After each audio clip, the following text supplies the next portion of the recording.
In this video, we'll continue to work on our main activity. So this is the design we are going for our main activity. We have a toolbar and this is the search view. Now before doing anything, we need to add some colors and styles.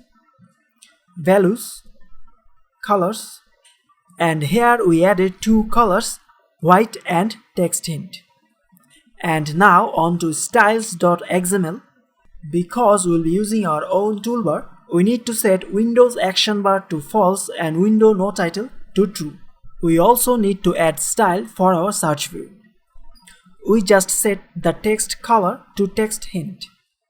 Now on to our activity main XML file. And here we'll use coordinator layout.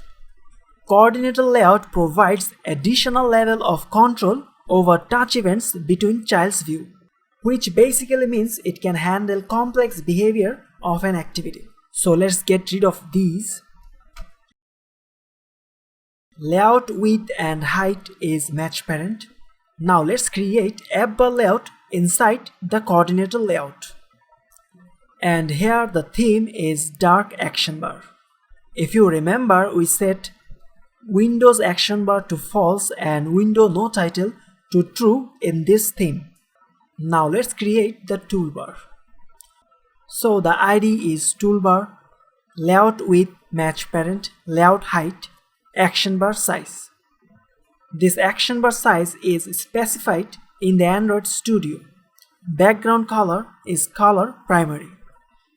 And the pop-up theme is app compat light. Now let's create a horizontal linear layout. And here the background color is color primary. Now inside this linear layout, we'll add the search view. Here is some margins, and the theme is from our styles.xml, which we created earlier. Clickable and focusable is true, and the search icon is from our drawable folder. This is the icon. Now on to our main activity.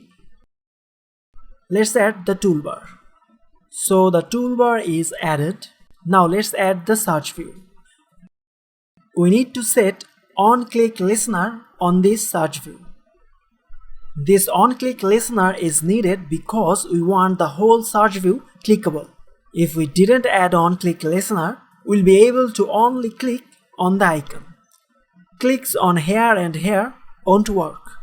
And that's all for this video.